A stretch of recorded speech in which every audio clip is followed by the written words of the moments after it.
Sérgio Uti falando ao vivo aqui no Poder Expresso. Vamos trazer informações atualizadas sobre o conflito Rússia-Ucrânia. Seja bem-vindo novamente, meu amigo Sérgio.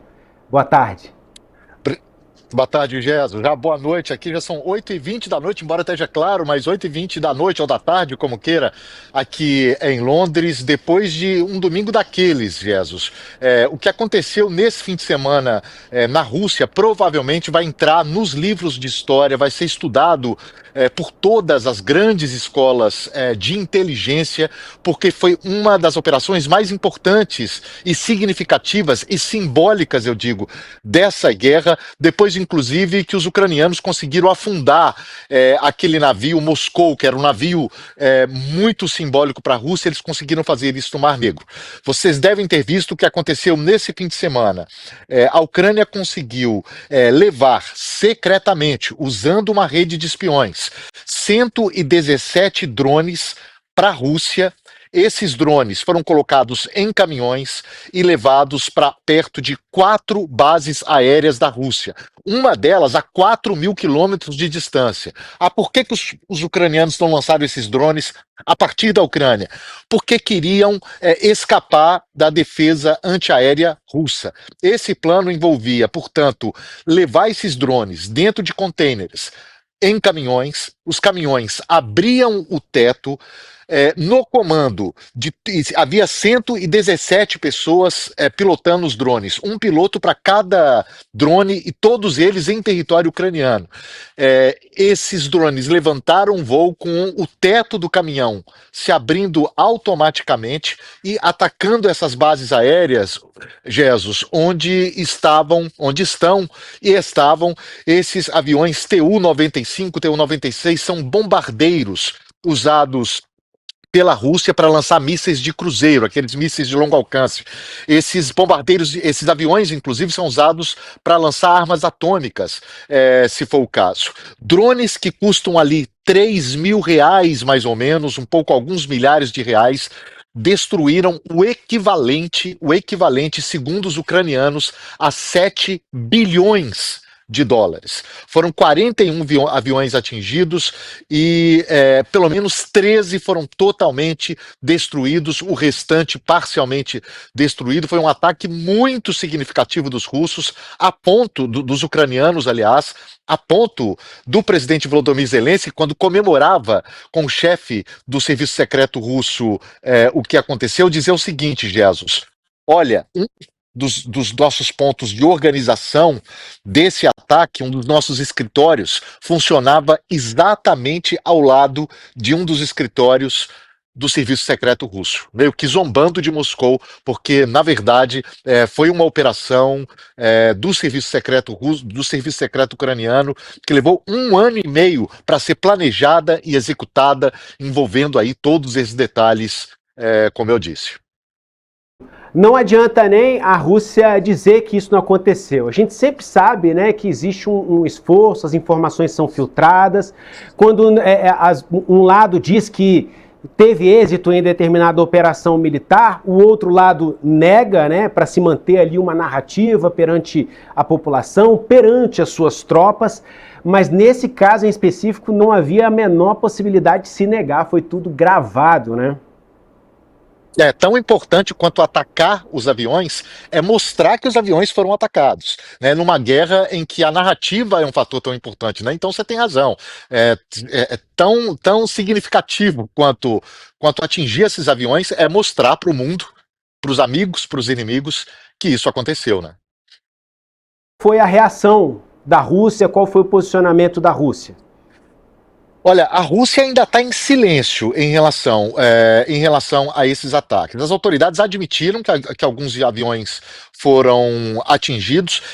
Os russos reagiram, foram mais vocais em relação a outra explosão que aconteceu bem no oeste do país, quase na região ali da fronteira com a Ucrânia, porque houve uma explosão na junção de uma ponte com uma estrada, nada a ver com as bases aéreas, mas uma outra explosão que os ucranianos não assumiram o ataque. Os russos acusaram os ucranianos porque aquela estrada e a ferrovia que foram atingidas, ambas são usadas para abastecer tropas russas que estão ali no leste da Ucrânia.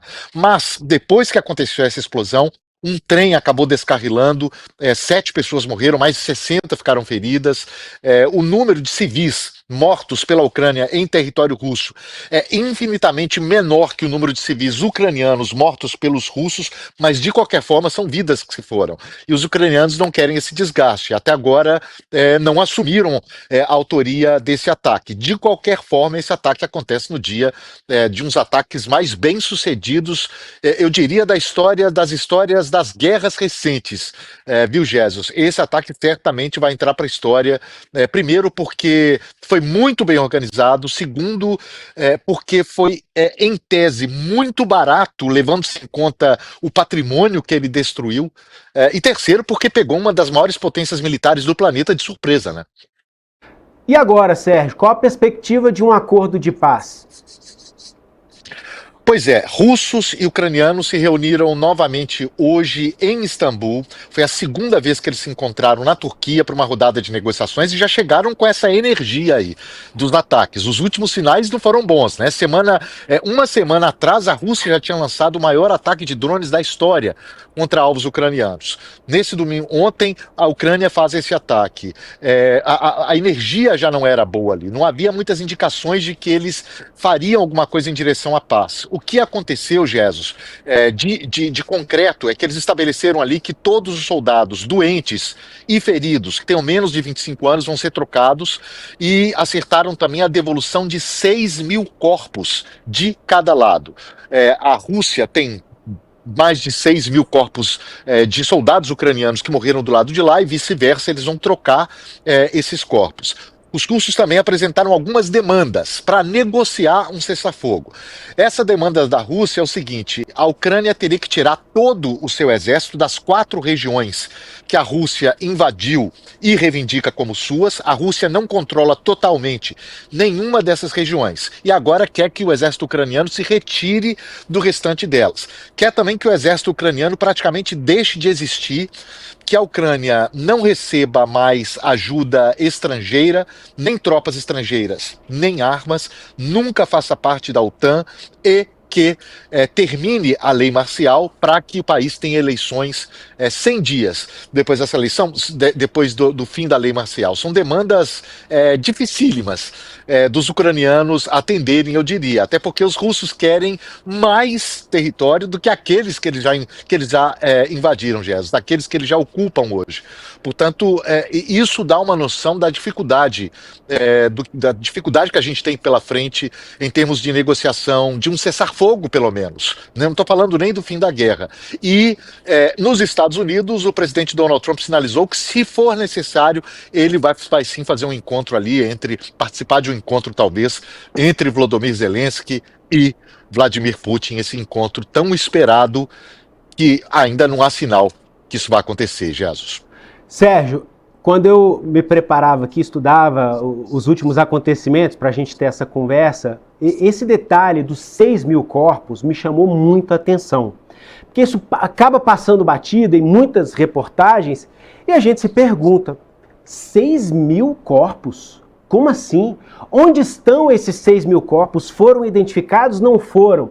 Eu fico imaginando aqui um lado da guerra guardando 6.000 cadáveres aqui, o outro lado da guerra guardando 6.000 cadáveres aqui, ó, me devolva os meus cadáveres, que eu te devolvo os seus cadáveres. E a gente acaba perdendo um pouco a noção, a gente acaba tendo uma abordagem até mais...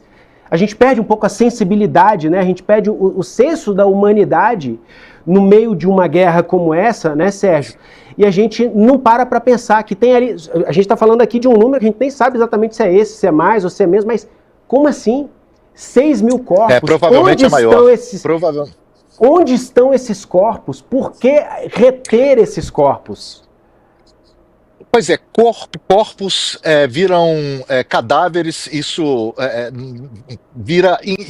Em uma situação como essa, corpos são moeda de troca. Isso vai acontecer agora, por exemplo, em Gaza e Israel. né? Tanto os israelenses vão devolver corpos de palestinos num possível cessar-fogo negociado com o Hamas, quanto o Hamas vai devolver corpos de soldados e de reféns israelenses que morreram no cativeiro. No caso da Ucrânia e da Hungria, no caso da Ucrânia e da Rússia, perdão, isso não é diferente. Ambos os lados têm corpos e ambos os lados controlam territórios onde há corpos de soldados que morreram, baleados, corpos que sequer foram recolhidos. A gente não está falando de centenas, a gente está falando de milhares.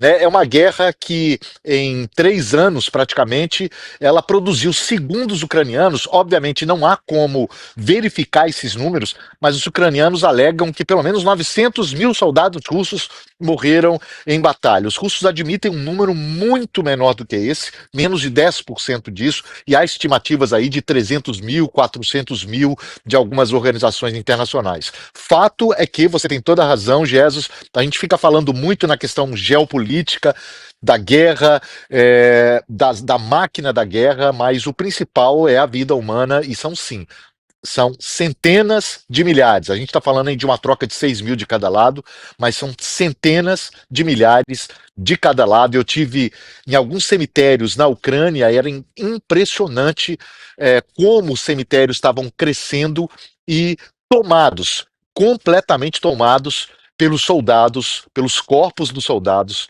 que voltavam do campo de batalha. Sérgio, nesse mesmo sentido, a gente se recorda daquela história das crianças russas, das crianças ucranianas que foram levadas para o lado russo da guerra. Como está essa discussão hoje? Pois é, esse foi um dos pontos colocados pelos ucranianos, uma das exigências dos ucranianos para um possível cessar-fogo.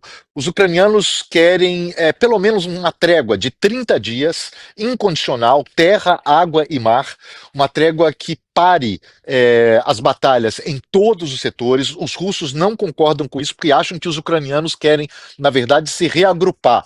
Os ucranianos acham mesmo dos russos, mas propõem uma trégua de 30 dias que, inclusive, é apoiada, uma ideia apoiada pela Europa e pelos Estados Unidos, pelo próprio Donald Trump.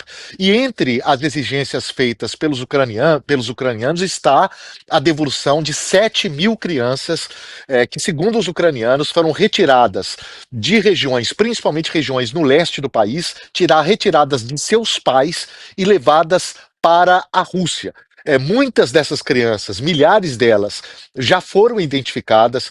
São crianças que, segundo os ucranianos, são levadas para a Rússia para serem educadas de uma forma que seja completamente anti-Ucrânia, e significa sem falar Ucrânia, sem falar ucraniano, ensinando uma história que convém muito ao atual governo russo, moldando essas crianças mesmo. Os ucranianos querem essas crianças de volta, os pais naturalmente querem essas crianças de volta. Já há muitas histórias de crianças que conseguiram voltar, que os pais conseguiram, por sorte ou não, trazer essas crianças de volta para a Ucrânia, e os ucranianos acham que os russos têm que sinalizar pelo menos a devolução de metade dessas crianças, 3.500, 4.000 crianças, para eles acertarem um cessar-fogo. É uma história, estou feliz que você perguntou isso, porque é uma história importantíssima dessa guerra, Jesus, uma das histórias mais trágicas dessa guerra, sobre a qual a gente fala muito pouco às vezes, mas é uma luta desde os primeiros dias de invasão da Ucrânia, é uma luta constante. Existem organizações que trabalham com isso. Eu falei com algumas dessas organizações quando nas vezes que eu tive na Ucrânia, e é um trabalho muito duro para, inclusive, localizar essas crianças, saber onde estão essas crianças para tentar trazê-las de volta. O que se sabe, o que se tem de garantia em relação à integridade física dessas crianças? Você trouxe em detalhes essa história da doutrinação, da lavagem cerebral, vamos colocar um termo bem claro aqui para a gente classificar isso que pode estar acontecendo com elas, mas o que se sabe das condições em que elas estão, saúde, com quem elas estão? É uma espécie de conselho tutelar russo, é um órgão de guerra russo específico para isso? Há um apoio de tutores, famílias voluntárias do lado russo que acolhem essas crianças? Existe a comunicação dessas crianças com os pais, ou corta-se tudo, os pais sequer sabem o que está acontecendo com elas, sem qualquer notícia? O que a gente sabe sobre Olha, isso, Sérgio? Primeiro, não tem comunicação, não existe comunicação das crianças com os pais. Essa comunicação aconteceu num primeiro momento porque o argumento usado para tirar essas crianças dos pais era de que elas iam para um campo de férias. Muitas foram para a Crimeia, inclusive, começaram na Crimeia, iam para uma espécie de campos de férias, né, acampar e tal. Foram para esses lugares, foram por uma semana, isso acabou sendo estendido por 2, 3, um mês, e depois os pais foram perdendo contato, essas crianças começaram a ser transferidas para outros, para dentro da Rússia, para outros territórios da Rússia, e a partir daí perderam contato. Elas estão respondendo às suas outras perguntas, ou em outras bases, em outros campos como estes, ou foram adotadas por famílias russas. Muitas delas, inclusive, Jesus, foram muito pequenas, né? Quando a gente tira crianças de 2 anos, muitas hoje estão com 5 anos, né? As crianças que foram, enfim, você acrescenta aí mais 3 anos, porque isso começou a acontecer em 2022. Portanto, nesses 3 anos, são 3 anos muito importantes para quem tem essa idade, né? Para crianças menores, é um período muito importante. Muitas delas correm o perigo de, inclusive, não se lembrar direito de como eram os pais. Então, essa é uma situação dramática, trágica, com a qual os ucranianos estão tentando lidar nesse momento.